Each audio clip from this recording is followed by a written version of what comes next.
जय हिंद मेरे प्यारे साथियों। पाकिस्तान का एक बार फिर से सपना टूट गया। यूएस और ईरान की जो डील होने वाली थी पाकिस्तान के इस्लामाबाद में, वो डील फेल हो चुकी है। पाकिस्तान जो अपने आप को सोच रहा था कि मैं दो देशों के बीच जो ये महायुद्ध चल रहा है, अगर इसको रुकवा दूंगा तो शायद हो सकता है मैं विश्व गुरु हो जाऊंगा। और बच्चों, इसमें वैसे तो पाकिस्तान की प्रधानमंत्री पाकिस्तान के थल सेनाध्यक्ष की बहुत तारीफ कर रहे थे, बहुत क्रेडिट दे रहे थे। कौन? Donald Trump. और आज इस डील को रद्द करने वाले भी डोनाल्ड ट्रंप ही हैं। आखिर क्या है ये मुद्दा?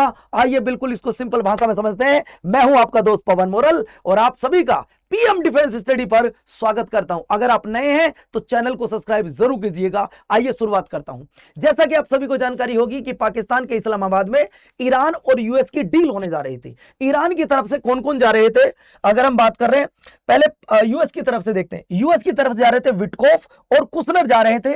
इन दोनों की यात्रा को अब रद्द कर दिया गया है। इसकी जानकारी दी है अमेरिका के प्रेसिडेंट डोनाल्ड ट्रंप ने अपने सोशल मीडिया के माध्यम से कि हमारी तरफ से जो व्यक्ति जा रहे थे अब उनकी यात्रा को रद्द किया जाता है। जब आप यात्रा को रद्द कर रहे हो तो कुछ तो रीजन बताओगे। अब डोनाल्ड ट्रंप तो वैसे भी अपने डिसीजन एकदम लेने के लिए जाने जाते हैं, पागलपंती में कुछ भी कर देते हैं। लेकिन आज की एक और घटना है कि जब व्हाइट हाउस पर इन पे गोलियों से अटैक हुआ है, वैसे कोई नुकसान तो नहीं पहुंचा है, लेकिन एक किसी भी देश के राष्ट्रपति पर गोली चलाना ये बड़ी बात है। उसको पकड़ तो लिया गया है। अब बाद में पता लगेगा कि कौन है वो व्यक्ति, क्यों किया अटैक, रीजन क्या है, वो तो वहां की सेना या वहां की जो पुलिस है वो पता करेगी। अब देखते हैं दोस्तों कौन निकलता है वो।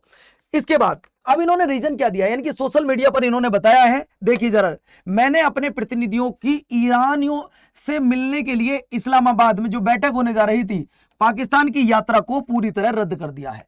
अब रद्द करने का इन्होंने रीजन बताया। देखिए, अगर कोई व्यक्ति यूएस से पाकिस्तान जाता है तो 17 से 18 घंटे का समय लग रहा है। बहुत सारा सा समय बर्बाद हो जाता है।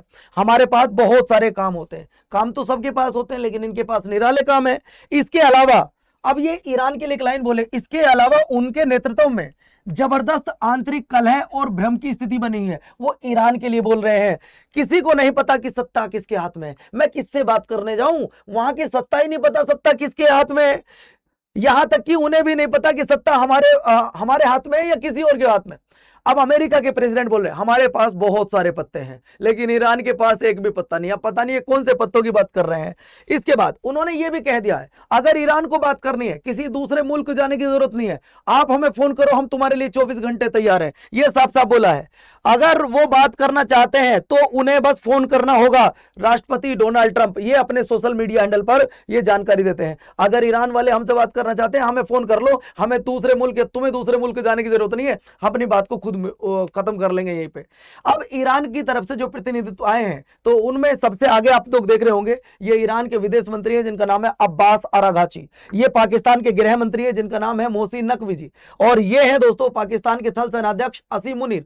पाकिस्तान पहला ऐसा देश है मेरी नजर में जहां के प्रधानमंत्री, जहां का थल सेनाध्यक्ष, जहां का रक्षा मंत्री सब पीछे हैं, और ये जो अध्यक्ष है दोस्तों, वहां का जो सेना प्रमुख है वो आगे चल रहा है। यानी कि पीएम हो, चाहे वहां का रक्षा मंत्री हो या गृह मंत्री हो, वो पीछे पीछे है और ये बंदा आगे चल रहा है। मतलब पावर तो भाई इसकी है, पावर इसकी है। उसके बाद जब ये व्यक्ति पाकिस्तान पहुंचते हैं तो पाकिस्तान के प्रधानमंत्री से मुलाकात करते हैं अब्बास अरागाची।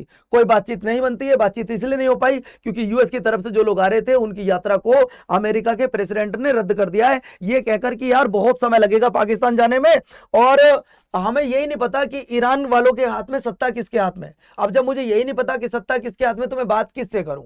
अब ये आप लोग देख रहे होंगे, ये है वहां के विदेश मंत्री ईरान के, इनका नाम है अब्बास अरागाची। जब बातचीत सफल नहीं हो पाई, कोई मिलने के लिए तैयार नहीं हुआ, तो अब इनका दूसरा प्रोग्राम है ओमान का। यानी कि अब ये मीटिंग करने जाएंगे ओमान, और ओमान के बाद में जाएंगे रूस, क्योंकि खतरा इनको भी है, अटैक हो सकता है। खतरा अमेरिका की तरफ से जो लोग आ रहे थे उनको भी था कि शायद अटैक हो सकता है, कहीं से कुछ भी हो सकता है। इसलिए अब ये ओमान जा रहे हैं बच्चों, अब दोस्तों अब ये ओमान जा रहे हैं पाकिस्तान के प्राइवेट जेट से। सोचो आप, पाकिस्तान के प्राइवेट जेट से अब ये पहले ओमान जाएंगे, ओमान से बाद में जाएंगे ये रूस, और ये वार्तालाप करेंगे कि आगे क्या करना है। हो सकता है इनकी कोई और प्लानिंग हो, लेकिन इनका यही है कि पहले जाएंगे ओमान, ओमान के बाद में जाएंगे ये रूस। इसके बाद में मैं आपको नेक्स्ट लेकर चलता हूं। ये पाकिस्तान के प्रधानमंत्री से मिलते हैं। ईरान की तरफ से जितने लोग आए थे वो सब थे, एक तरफ पाकिस्तान के लोग बैठे हैं, एक तरफ ईरान के लोग बैठे हैं, और बीच में बैठे हैं पाकिस्तान के प्रधानमंत्री शहबाज शरीफ। नेक्स्ट पॉइंट, ये दोनों तो आप पीछे देख ही रहे होंगे, ये दोनों अगर आप लोगों को पीछे देख रहे हैं दोस्तों, ये है बीच में डोनाल्ड ट्रंप जो कि अमेरिका के राष्ट्रपति हैं, ये पाकिस्तान के प्रधानमंत्री हैं शहबाज शरीफ, और ये है वहां के सेना प्रमुख आसिम मुनीर। इन दोनों की तो भाई बात पूछो मत, पूरा क्रेडिट दिया है किसने, ट्रंप ने, इनको भी और इनको भी। इन्होंने कहा है इन दोनों की वजह से युद्ध को रोका है मैंने, इन दोनों ने कहा था तभी तो जाकर युद्ध को रोका है। अब ये कैसे कह रहे हैं युद्ध को, वो भी जरा सुनिएगा, आपको पूरा समझाऊंगा इस वीडियो में। इसके बाद अमेरिका के वाइस प्रेसिडेंट जेडी वेंस जब पिछली बार आए थे कहां पर, पाकिस्तान के इस्लामाबाद में, उन्होंने जाते टाइम एक बात बोली थी कि यार हम इतने घंटे यहां पर बैठे, लगभग 2 दिन ये वार्तालाप चली है लेकिन कोई वार्तालाप सफल नहीं हो पाई है, अब हम पाकिस्तान से अमेरिका जा रहे हैं। ये तब की बात है जब पहली मीटिंग हुई थी। आप इस पहली मीटिंग में भी देख सकते हैं, ये अमेरिका के वाइस प्रेसिडेंट जेडी वेंस, ये पाकिस्तान के गृह मंत्री मोहसिन नकवी और ये सेना प्रमुख आसिम मुनीर। अब अभी भी आप देख सकते हैं कि कौन बंदे की पावरफुल यहां पे दिख रहा है, तो मुझे तो अभी भी यहां आसिम मुनीर पावरफुल लग रहा है। जेडी वेंस भी है लेकिन ये देखो गृह मंत्री पीछे पीछे खड़ा, बाबूजी मैं भी हूं, कुछ इस तरीके से आ रहा है। अब एक फोटो मैं आपको और दिखाना चाहता हूं, ये वीडियो दोस्तों, इस वीडियो को देखो, ये वही इस्लामाबाद है जहां मीटिंग होने जा रही थी, जहां 2 देश आने वाले थे, मतलब आपस में वार्तालाप होने वाली थी। लेकिन इसी पाकिस्तान के इस्लामाबाद में बिजली को लेकर इतनी सारी प्रॉब्लम है। ये कोई विदेशी व्यक्ति है जिसने एक वीडियो साझा किया है ट्विटर पर, और इसने दिखाई है वो स्थिति कि देखो यार पाकिस्तान का खुद का हाल कैसा है। पाकिस्तान जो 2 देशों के बीच में युद्ध बंद कराना चाहता था, उनका समझौता कराना चाह रहा है इस्लामाबाद में, लेकिन वहां व्हाइट लाइट को लेकर कितनी मारामारी चल रही है, लाइट से सही व्यवस्था नहीं है। ये एक विदेशी व्यक्ति की वीडियो जो मैं आपको दिखा रहा हूं। इसके बाद जरा समझिएगा दोस्तों पाकिस्तान की स्थिति क्या है। ईंधन संकट में क्वेटा, अब क्वेटा कहां पड़ता है, बलूचिस्तान में पुलिस व्यवस्था को पंगु बना दिया है, सुरक्षा संबंधी गंभीर चिंताएं पैदा कर दी हैं। अब जरा पाकिस्तान की भी सुन लो। पाकिस्तान जो अपने आप में विश्वगुरु बनना चाह रहा था, पाकिस्तान की स्थिति क्या है, अरे जरा उसे भी तो समझो। दिखाने के दांत कुछ और, खाने के कुछ और, वो करना चाहते हो। ये एएनआई की रिपोर्ट है दोस्तों, अगर हम बात करें, ये एएनआई की रिपोर्ट है, उसी के माध्यम से मैं आपको बता रहा हूं। 26 अप्रैल को एएनआई की रिपोर्ट के अनुसार, एक्सप्रेस ट्रिब्यून की रिपोर्ट के अनुसार क्वेटा में पुलिस गश्ती वाहनों के लिए ईंधन की गंभीर कमी, मतलब जो रात को पेट्रोलिंग करते हैं, ईंधन की जरूरत पड़ती है जिन वाहनों को, अब वहां उनको ईंधन ही नहीं मिल पा रहा है। पाकिस्तान में खुद गैस की, डीजल की, पेट्रोल की बहुत ज्यादा मारामारी है, बहुत ज्यादा चीजें महंगी होती जा रही हैं। पाकिस्तान की जो आम जनता है वो बहुत ज्यादा परेशान है। पाकिस्तान के प्रधानमंत्री और पाकिस्तान के जो सेना प्रमुख है आसिम मुनीर, इन दोनों ने अच्छा काम किया था। ये कोई गलत काम नहीं है कि दो देशों के बीच में लड़ाई हो रही है, मतलब 2 देशों के बीच में इतनी खतरनाक लड़ाई, युद्ध हो रहा है कि वो विश्व युद्ध में तब्दील होने जा रहा है। आपने उसे रुकवाने में अगर 1% भी मदद की है तो आपका दिल से धन्यवाद है, पूरा विश्व आपका धन्यवाद कर रहा है। लेकिन पहले आपने यहां की तो स्थिति सुधारो। आप यहां पे जो पेट्रोलिंग करने वाले वाहन है उनको तेल तक नहीं मिल पा रहा है, अगर हम बात करें, जिससे नागरिकों के बढ़ते अपराध और आपातकालीन प्रतिक्रिया समय में देरी लेकर आशंकाएं बढ़ गई हैं। यह भी पॉइंट पाकिस्तान को देखना चाहिए। इसके बाद एक्सप्रेस ट्रिब्यून के अनुसार होर्मुज जलडमरू के मध्य अवरुद्ध होने का कारण पेट्रोल और डीजल की आपूर्ति बेहद कम होने से प्रांतीय राजधानी में कई पुलिस थानों में पुलिस वाहनों को सड़कों से हटने के लिए मजबूर होना पड़ रहा है। जबकि अमेरिका और ईरान ने इस्लामाबाद में वार्ता से पहले दौर में भाग लिया है, जो बिना किसी समझौते के समाप्त हो गया है। यानी कि जो पुलिस की गाड़ियां, उनको तेल नहीं मिल पा रहा है, उनको डीजल नहीं मिल पा रहा है, उनको पेट्रोल नहीं मिल पा रहा है, और पाकिस्तान कह रहा नहीं मैं तो हर चीज से सर्वगुण संपन्न हूं, मेरे पास हर चीज है। पाकिस्तान पे कई देशों का करोड़ों अरबों रुपए का कर्जा है, लेकिन पाकिस्तान ने एक देश का कर्जा उतारने के लिए दूसरे देश से कर्जा लिया और दूसरे देश का कर्जा उतार दिया है। अब जरा समझिएगा एक और पॉइंट साथियों, सऊदी अरब से मिली सहायता, यानी कि सऊदी अरब से इसको सहायता मिली है, पैकेज मिला, वहां से थोड़े बहुत रुपए मिले हैं, वो पैसा किसको दिया। अब जरा देखो, सऊदी अरब से मिली सहायता के बाद पाकिस्तान ने संयुक्त अरब अमीरात को 3.4 अरब डॉलर का ऋण चुका दिया है। मतलब इनसे पैसा जो ले रखा था पहले, अब इनसे लेके पैसा वो इनको चुका दिया है। ये पाकिस्तान कर रहा है। आप दूसरों का समझौता बाद में करवाना, भाई पहले अपने यहां की स्थिति सुधार लो। ये मैं नहीं कह रहा हूं, ये रिपोर्ट बता रही है। आपके यहां जो पुलिस वालों की गाड़ियां हैं, उनको डीजल नहीं मिल पा रहा है, उनको पेट्रोल नहीं मिल पा रहा है, उनको कुछ और सामान नहीं मिल पा रहा है। आप सारी व्यवस्था देख लीजिएगा। ये एक विदेशी व्यक्ति है जो आपकी स्थिति दिखा रहा है कि वो मीटिंग कराने जा रहे हैं, लेकिन इस्लामाबाद में लाइट की सही से व्यवस्था नहीं है।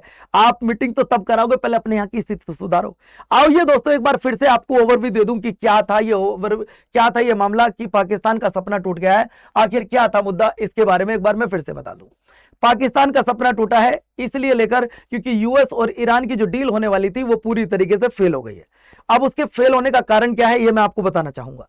ईरान की तरफ से तो लोग आ चुके हैं, लेकिन ईरान की तरफ से तो लोग आ चुके हैं, लेकिन यूएस की तरफ से आने वाले थे इस बार कौन, विटकोफ और कुशनर। इनकी यात्रा को रद्द कर दिया डोनाल्ड ट्रंप ने। अब डोनाल्ड ट्रंप अपने डिसीजन के लिए जाने जाते हैं कि वो एकदम डिसीजन ले सकते हैं, ये उनकी पहचान है। वैसे आज इन पे हमला हुआ है। डोनाल्ड ट्रंप ने अपने सोशल मीडिया हैंडल से ये जानकारी दी है। उन्होंने कहा है कि हमें पाकिस्तान जाने में बहुत टाइम लगता है, 17 से 18 घंटे का सफर होता है और हमारे बहुत सारे काम हैं, तो अब हम वहां जो हमारी तरफ से लोग जा रहे थे उनकी यात्रा को रद्द करते हैं। और उन्होंने एक और पॉइंट और बोला है कि अब अगर ईरान को कोई बातचीत करनी है तो किसी दूसरे तीसरे मुल्क जाने की जरूरत नहीं है, वो हमें फोन कर दे, हम डायरेक्ट उपलब्ध हो जाएंगे, डायरेक्ट फोन पर हमारी बात हो जाएंगी। अब ईरान की तरफ से अगर हम बात कर रहे हैं, वहां के विदेश मंत्री अब्बास अरागाची पहुंच चुके हैं, उनके साथ 4-5 बंदे आए हुए हैं।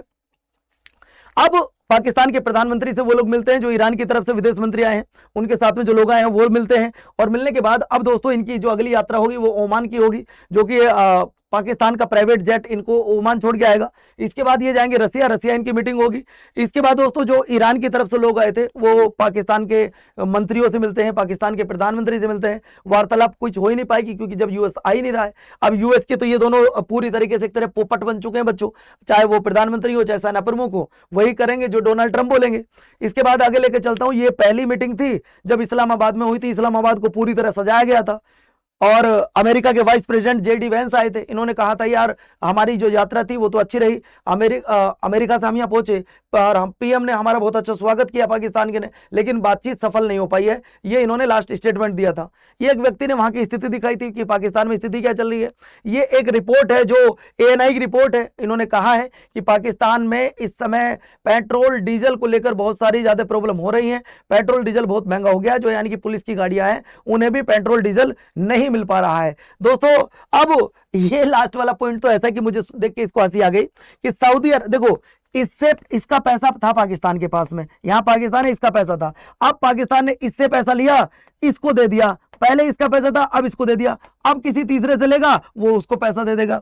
सऊदी अरब से मिली सहायता के बाद पाकिस्तान ने संयुक्त अरब अमीरात को $3.45 अरब का ऋण चुका दिया है, यानी कि सऊदी अरब से लेके पैसा यूएई को दे दिया है। दोस्तों आप इसमें पाकिस्तान के लिए क्या कहना चाहेंगे? बेचारों का सपना तो टूट ही गया है। आप क्या कहना चाहेंगे कमेंट करके जरूर बताइएगा। और हाँ, अगर वीडियो अच्छी लगी हो तो चैनल को सब्सक्राइब जरूर कीजिएगा और आप भी इस पीएम डिफेंस स्टडी का हिस्सा बनिएगा। कमेंट बॉक्स में जरूर लिख के जाइएगा अगर आपका कोई प्रश्न है तो। जय हिंद, जय भारत साथियों, वंदे मातरम, जय हिंद।